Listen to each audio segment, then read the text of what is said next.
Hey guys. Um, I got to watching a video. This guy is talking about UFOs and showing different things, and I thought it was interesting that we're living in like a post-reality era. I don't know when it started, but we're living in a post-reality era, and what I mean by that is like climate change, for example. We're living in an era now to where the facts are facts; they're there and you either acknowledge science or you just say, I just want things to continue as they've been going. There is really no in between whatsoever on these topics. Um, say one more. I was looking at,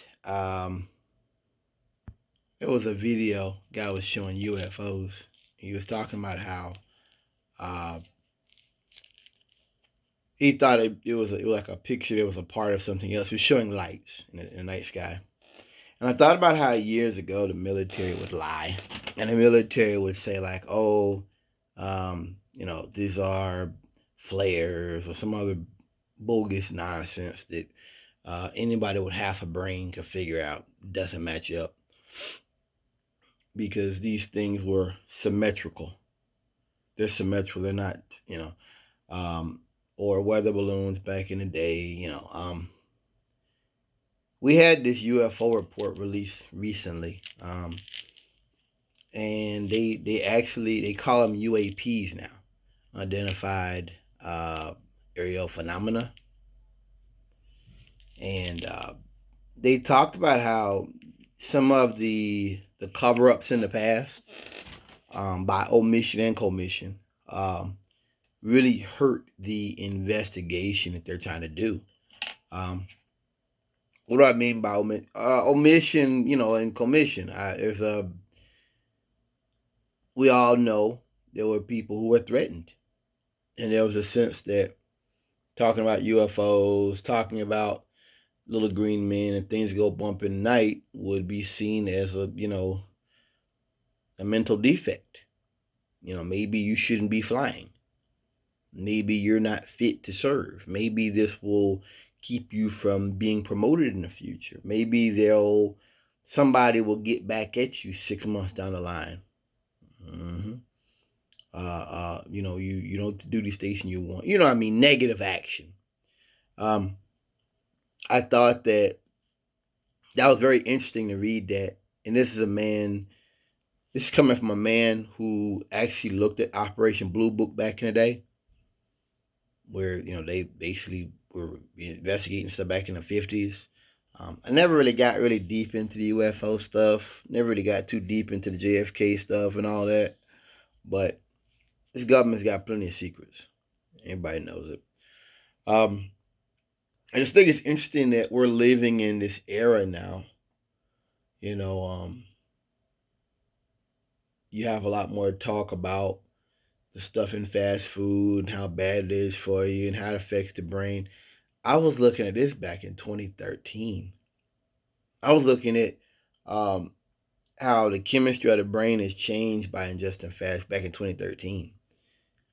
None of this stuff is new. And now I hear about it almost every week. Some new study somewhere on Google or something talking about it, my Google feed talking about, well, fast food's bad for you. This is bad for you. They had rats in a study and they put them on like Hormel cheese and stuff. I think they cut the Hormel cheese and had like normal food. The rats starved themselves for like what 12 days, 13 days or something.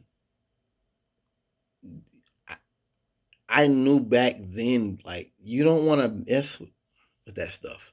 It's just interesting to me to see this that we're living, but it's bad because the criminal conspiracies that created the world we have today, those folks have gotten away with it. Condoleezza Rice, Colin Powell, excuse me, I pray his soul finds peace. All those folks, they got away with it. Other people that Rumsfeld, they got away with it. There was no punishment. It's sad because in a way, people like me have been shown to be right. But it's sad that this is the reality now, and it's accepted. Climate change is the reality now. That people are like, well, you can't do anything about it. Well, wait a minute. It wasn't too long ago that you were denying it. So you're denying it, and now you're saying this is like criminal stuff, ain't it? That's like criminal talk to me. Well, hey, I might have done this, but what can you do about it? The house burned down. Like, no. I just I just think personally that it's amazing to look at this era and to look at what we're facing and what we're facing in the future and realize that ain't no justice. Ain't no justice. Thanks for listening.